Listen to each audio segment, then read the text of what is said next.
It's Miss Angel. And Miss Cassell. Thanks for coming out tonight. We're so excited that you're all able to be here with us tonight.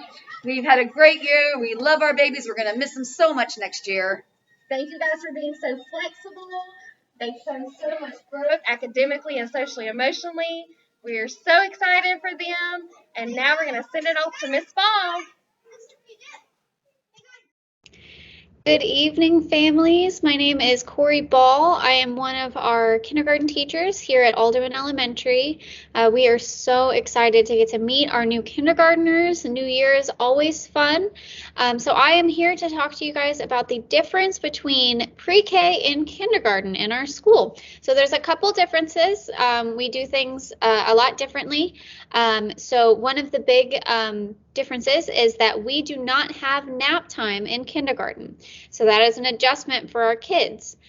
They go a full 8 hours of learning. So we do ask that they make sure and get enough sleep at night. So it is recommended that kids between the ages of 5 and 6, they make sure they get about 10 hours of sleep. So make sure that your kids are getting nice sleep so they are in school, awake and learning for the entire time. We also do not do as many play-based activities in kindergarten. We are more focused on learning. We do have a lot of fun in kindergarten. There are a lot of activities and crafts, and we always like to make it nice and fun and colorful for our little kids. But we do not have as much toy playing time. So they are expected to sit in their seats for most of the day.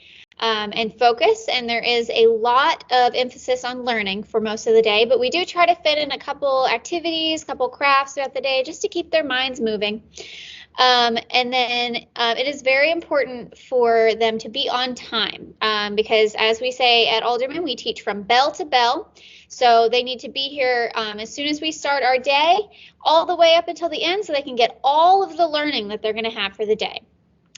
All right, we are so excited to meet you guys, and the next person that's going to speak is Ms. Peters, and she's going to talk to you about some of the curriculum that we look at Alderman. Thank you. Can't wait to meet you. Hello, kindergarten parents. My name is Stacy Peters, and I'm a kindergarten teacher at Alderman. Today, I'm going to talk to you about the curriculum that we teach and what your child will learn this year. Give me a moment to share my screen. Okay.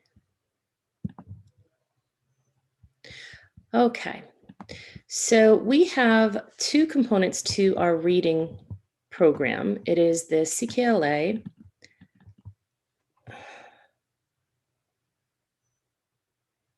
Okay, it is CKLA skills and CKLA listening and learning.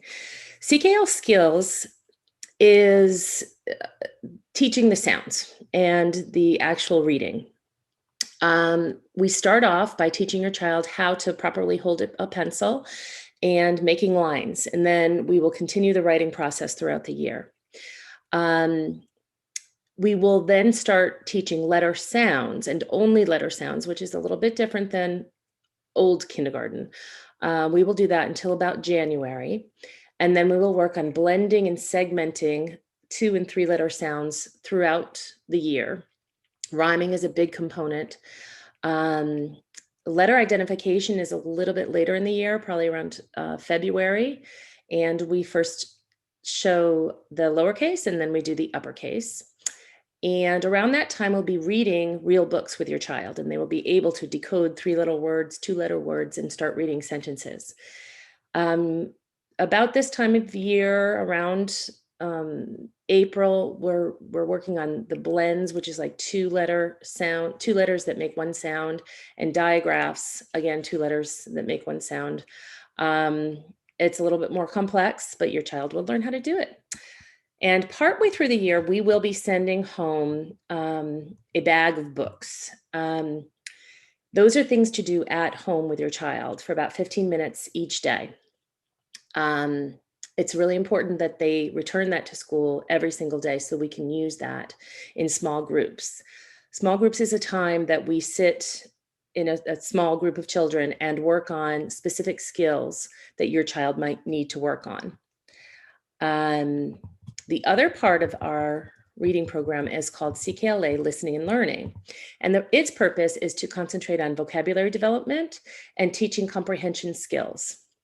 You can see the listing of all the different themes that we'll be teaching. Nursery rhymes and fables is first, the 5 senses of the body, stories, and then most of the rest is going to be nonfiction. Plants, farms, Native Americans, kings and queens, seasons and the weather, Columbus and the Pilgrims, colonial times, taking care of the earth, and the presidents. And the last component is our math program. It is called Eureka Math. It will cover throughout the year, we will be learning numbers 1 through 30. And by that, I mean, we're really manipulating those numbers. We'll first do 1 through 10, and then 10 through 20, and then 20 through 30. Your child should be able to not only count on from 1, but maybe starting at 7 and counting on ideas like 1 more, 1 less. They will then move into addition and subtraction up to 10. And we do spend a lot of time on word problems, which is the big goal of math. By the end of the year, your child should be able to count to 100 and beyond. That program also entails measurement, and we teach them the vocabulary that goes with length, with volume, and with mass. And we use math numbers within that realm. And the last component is geometry, and that encompasses 2D shapes like squares, triangles, circles, and also 3D shapes, spheres, cylinders, and the rest. And they need to know how many sides things have. Do they have corners? Do they not have corners? How can we group them? And lastly, we do have some fantastic supportive programs. Your child will have an iPad next year, which has just been such a fantastic addition for us to use. We have 2 programs. The first is Waterford, and there's a math component with that, and also reading. And Zern, which it parallels our Eureka Math program, and it's fantastic. It's a way for your child to practice exactly what we're learning in class. The last program is not Guilford County Schools. It is called EPIC. The website is getepic.com. It is available until 3 o'clock. Other than that, there's a small monthly fee, I think around $5. It is a fantastic program. There are read aloud books on there. There's every subject you can probably think of. I think it's a fantastic program. Throughout the day, your child would have a specials time, and specials, we offer music, PE, which is like gym and exercise, media, which is the library, art, and that is about 40 minutes every day for one of those topics. And then your child will have recess for 30 minutes every day. Hi, my name is Ashley Lopez Davila. Most people just call me Mrs. Lopez. I'm the school counselor at Alderman Elementary School. Thank you so much for being with us here today at either on Microsoft Teams or watching this recording at a later time. I can't wait to meet your kindergartner next year. So today I'm going to talk to you guys a little bit about attendance, Classroom Dojo, and social emotional learning. So attendance is so important for your students' success at school. Attending school regularly helps children feel better about school and themselves. Start building this day one so your student learns right away that going to school on time every day is important. Good attendance will help children do well in high school, college, and work. Did you know, starting in kindergarten, too many absences can cause children to fall behind in school. Missing 10% or about 18 days can make it harder to learn to read. So that's about 2 days every month. Students can still fall behind if they miss just a day or 2 days every few weeks. Being late to school may lead to poor attendance. So we want to make sure students are coming to school on time every day. We even let students come in early to eat breakfast, and we start off our days with a morning meeting. So we don't want them to miss out on those. Absences can affect the whole classroom if the teacher has to slow down learning to help children catch up. So what can you do? Set a regular bedtime and morning routine. Lay out clothes and backpacks the night before. Teach your student the habit of keeping their clothes and backpacks in the same spot every single day, so it's quicker in the morning. Find out what time school starts and make sure your child has the required shocks. Introduce your child to his or her teachers and classmates before school starts to help transition. So look out for back to school nights. Don't let your children stay home unless they're truly sick. Keep in mind, complaints of a stomach ache or headache can be a sign of anxiety and not a reason to stay home. Develop backup plans for getting to school if something comes up. Call a family member, a neighbor, or another parent. Avoid medical appointments and extended trips when school is in session. For more on school readiness, visit attendanceworks.org and reach out and read.org. Next, I'm going to talk to you a little bit about Classroom Dojo. So we love Classroom Dojo at Alderman. This is a big part of the classroom community as well as our school community, and it really helps us all stay connected. So through Classroom Dojo, we're able to create a positive culture. Families are deeply connected, so all families will be part of the classroom community and school community, seeing what we're learning every day. Students participate in building positive culture, and they're actively engaged. So teachers plus students plus families equal a team. So teamwork makes the dream work. And Class Dojo is a great tool for that.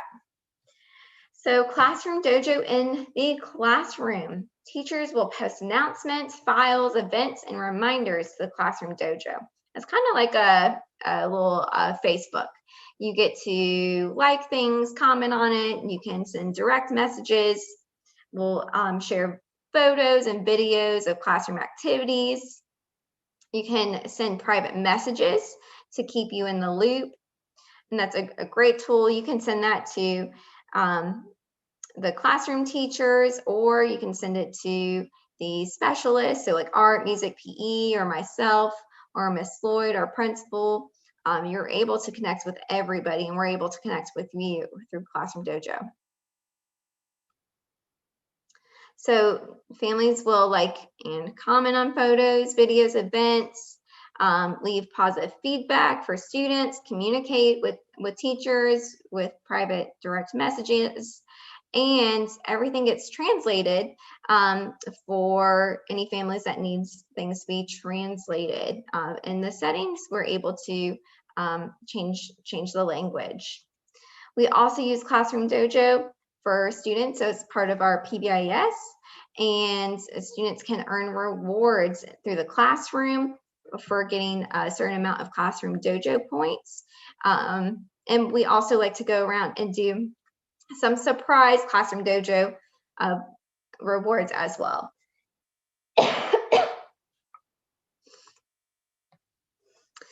So social emotional learning is very important at Alderman. Our vision is to create a safe and joyful environment that allows students, families, and staff to thrive as responsible citizens who are lifelong learners. We work to ensure that we have a supportive environment that promotes a growth mindset, self-awareness, and responsible decision-making. So we use social emotional learning through everything we do at Alderman, whether it's in the classroom when a student's learning something that is challenging, or out at recess on the playground.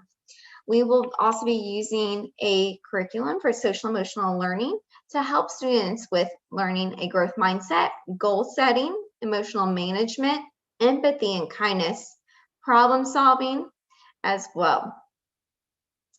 We also have our PBIS, which I was mentioned earlier, and through that, students are able to earn rewards for doing the right thing and following our Bear Pride. We also use PBIS to help students learn the expectations of school, with walking in the hallway, being in different areas of the school, and following all school-wide expectations. If you have any questions, please feel free to reach out to me. My email address is lopezda@gcsnc.com, or you can always call the school and ask to speak with Ms. Lopez. I can't wait to see you all next year. Thank you. Now, Ms. Lloyd and Ms. Gray will take questions.